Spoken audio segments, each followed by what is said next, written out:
Hello everyone, welcome back to Codex Sunny. अगर आप TCS Ignite exam की प्रिपरेशन कर रहे हो तो ये वीडियो बहुत इंपॉर्टेंट होने वाली है।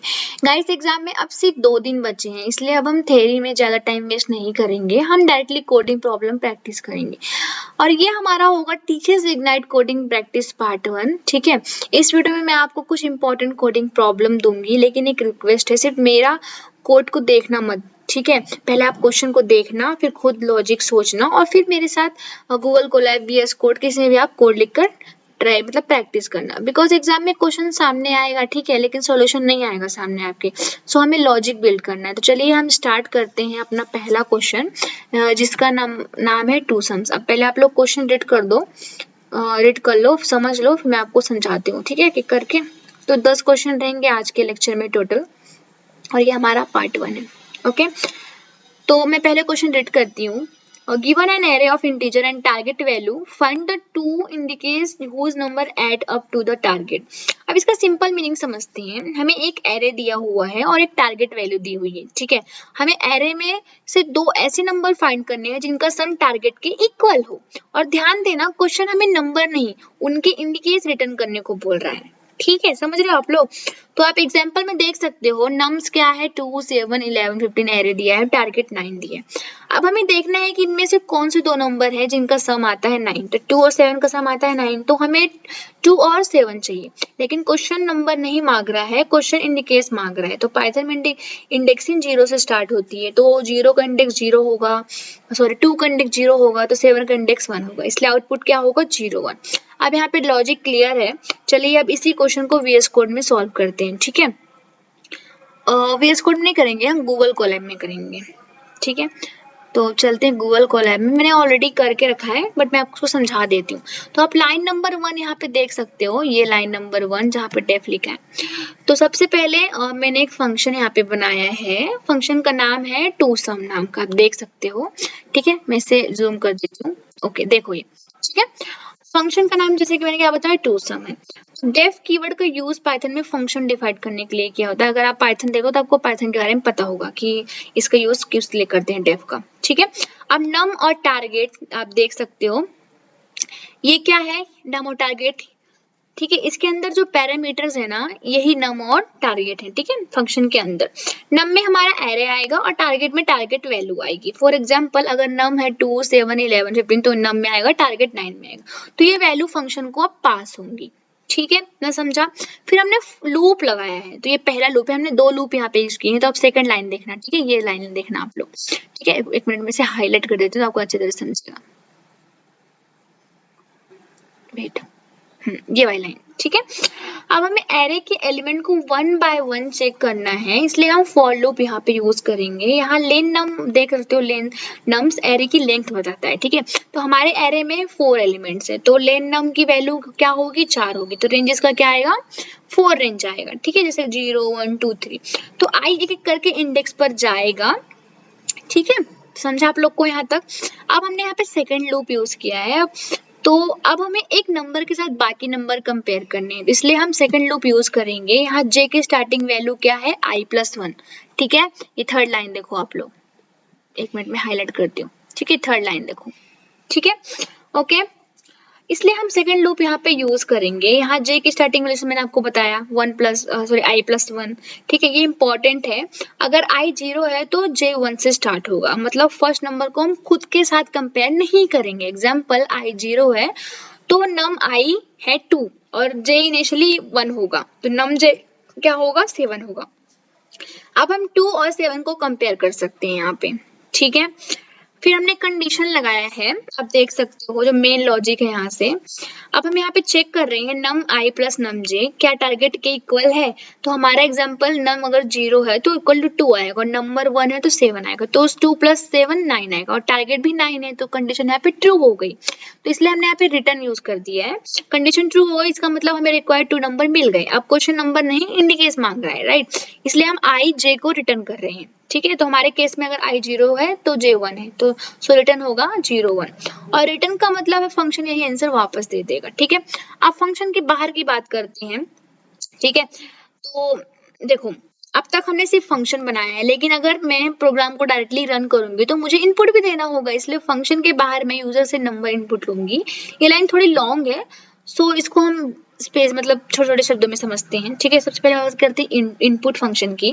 तो यूजर से इनपुट लेने के लिए यूज होता है इनपुट फंक्शन, जैसे हमें बताया। फिर हमने स्प्लिट फंक्शन यूज किया है। सपोज अगर यूजर टाइप करता है 0 से 2 7 11 15, तो स्प्लिट फंक्शन इसको अलग अलग वैल्यू में डिवाइड करेगा।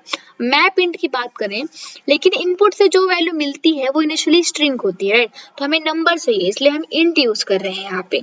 और मैप इंट फंक्शन हर इनपुट वैल्यू को इंटीजर में कन्वर्ट करेगा। लिस्ट फंक्शन की बात करें तो लिस्ट फंक्शन उन वैल्यू को पाइथन लिस्ट में कन्वर्ट करेगा। ठीक है, तो 2 7 11 15 कन्वर्ट होकर बन जाएगा 2 से कॉमा में 2 7 11 15 ऐसे करके एरे के साथ। ठीक है, और ये नम वेरिएबल में स्टोर हो जाएगा। अब टारगेट इनपुट की बात करें तो यहाँ भी इनपुट फंक्शन से वैल्यू लेगा, और क्योंकि टारगेट के इंटीजर हम इंट फंक्शन से उसको इंटीजर में कन्वर्ट करेंगे। फॉर एग्जांपल यूजर 9 एंटर करता है तो टारगेट 9 हो जाएगा। ठीक है, फिर हमने यहाँ पे फंक्शन कॉल किया है, बहुत इंपॉर्टेंट पार्ट है। हमें फंक्शन बना दिया, इनपुट भी ले लिए, लेकिन फंक्शन को एग्जीक्यूट कैसे करेंगे? तो फंक्शन को यहाँ पे कॉल करना पड़ेगा, इसलिए हमने टू सम, फिर यहाँ पे हमने फंक्शन को नम और टारगेट को कॉल किया है। यहाँ हम अपने फंक्शन को जैसे कि मैंने बताया अभी, और नम और टारगेट फंक्शन के अंदर पास कर रहे हैं, तो फंक्शन आंसर क्या रिटर्न करेगा? 0 1, और हम उस आंसर को आंसर वेरिएबल में स्टोर कर रहे हैं। ठीक है, फिर लास्ट है प्रिंट। तो अगर हमें स्क्रीन पर शो करना है उसके लिए हम प्रिंट का यूज करेंगे। तो आप देख सकते हो प्रिंट आंसर, जो फंक्शन को कॉल किया उसको हमने यहाँ पे प्रिंट करवा दिया, सो आंसर आएगा 0 1। आप देख सकते हो आउटपुट भी आ चुका है। ठीक है, अब हम अपना दूसरा क्वेश्चन देखते हैं। तो हम जाते हैं फिर से पीपीटी पे और सेकंड क्वेश्चन देखते हैं। आप लोग इसे देख लो पहले, मैं वेट करती हूँ।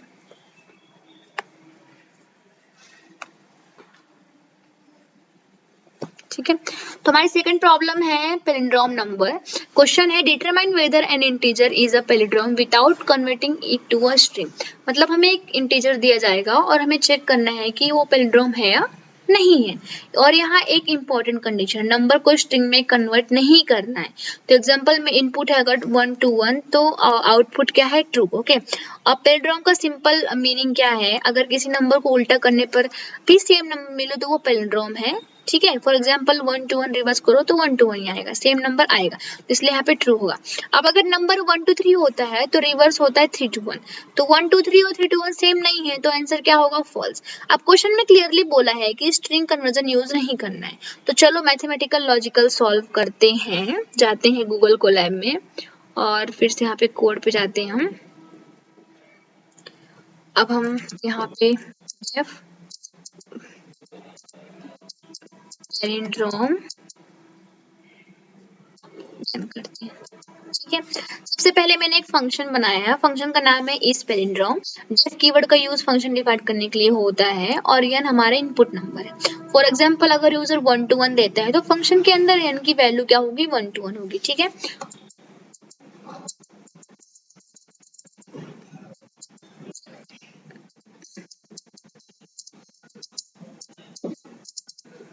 अब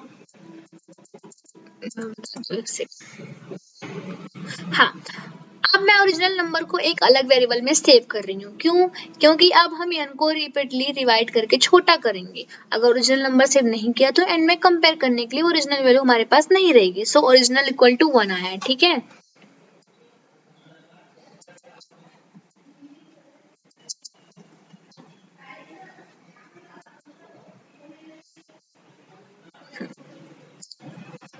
अब हम स्टेप 3 में रिवर्स करेंगे।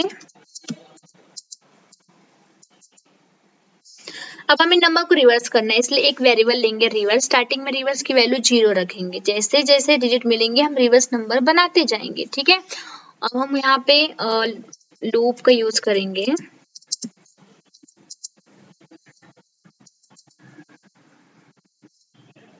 Oh sorry, so sorry guys, my mistake, यहाँ पे एन करना था। ठीक है,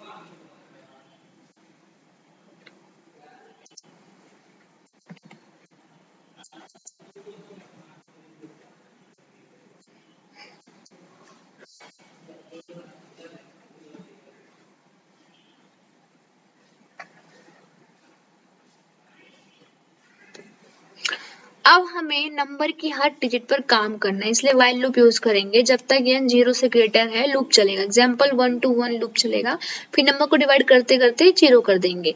जब n 0 हो जाएगा लूप वहीं पे स्टॉप हो जाएगा। ठीक है,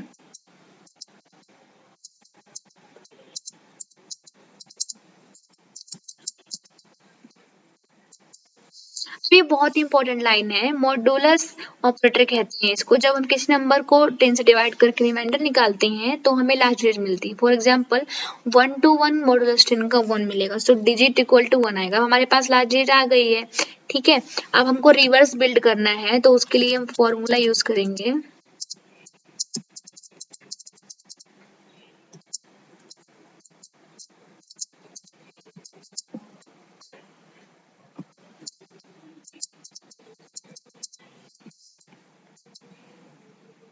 अब हमें रिवर्स नंबर बनाना है। स्टार्टिंग में रिवर्स 0 और डिजिट है 1, so 0 star plus 10 plus 1 equal to 1 आएगा, तो रिवर्स बन जाएगा 1। नेक्स्ट इटरेशन में नेक्स्ट डिजिट मिलेगी। ठीक है, और नेक्स्ट डिजिट 1, देन फिर ऐसे करके, सो फाइनल रिवर्स बन जाएगा 1 to 1।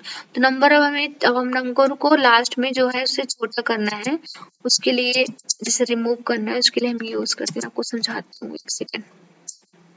अब हमें ओरिजिनल नंबर की लास्ट डिजिट रिमूव करनी है, इसलिए हम इंटीजर डिवीजन यूज करेंगे। ठीक है, ओके। एग्जांपल 1 to 1 डिवीजन 10 है तो 12 आएगा, तो 1 2 का लास्ट डिजिट 1 से रिमूव हो गया। ठीक है, जब तक n 0 हो जाएगा लूप वहीं पे स्टॉप हो जाएगा। अब हमको कंपेयर करना है, तो उसके लिए हम रिटर्न यूज करेंगे।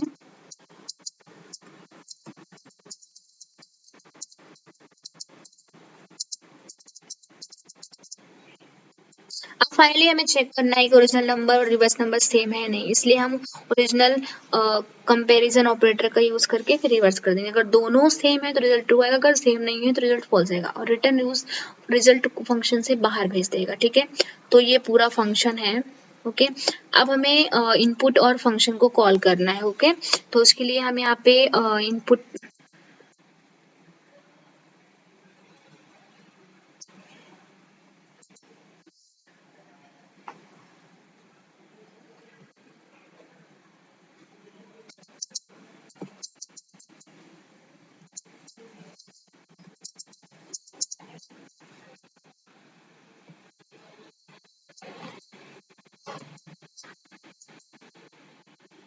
इनपुट फंक्शन यूजर से वैल्यू लेगा और इंट उस वैल्यू को इंटीजर में कन्वर्ट करेगा। सपोज यूजर एंटर करता है 1 to 1, तो n की वैल्यू 1 to 1 होगी।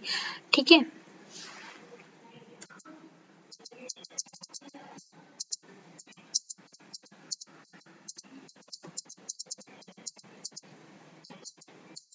यहाँ हम इस रिटर्न फंक्शन को कॉल कर रहे हैं और n को फंक्शन के अंदर भेज रहे हैं। फंक्शन ट्रू या फॉल्स रिटर्न करेगा, उस रिजल्ट को हम आंसर वेरिएबल में स्टोर कर देंगे। फाइनली अब हमको शो करवाना है।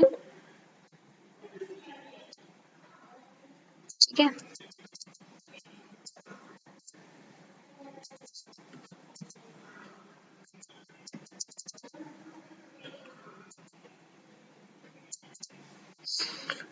यहाँ फाइनल आंसर स्क्रीन पर प्रिंट करेगा। ओके, अब एक बार देख लेते हैं क्या सही है क्या गलत है।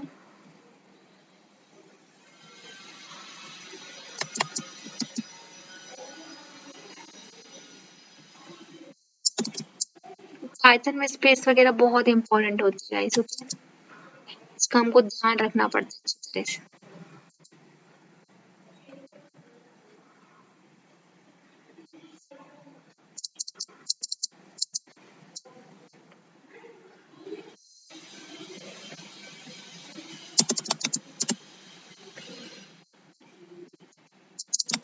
हम इसे रन करेंगे। ठीक है,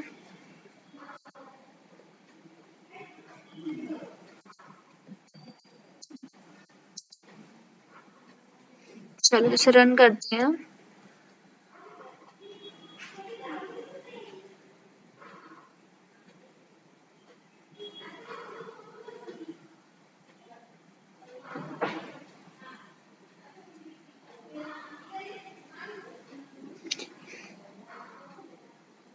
ओके गाइस, यहाँ पे ठीक है,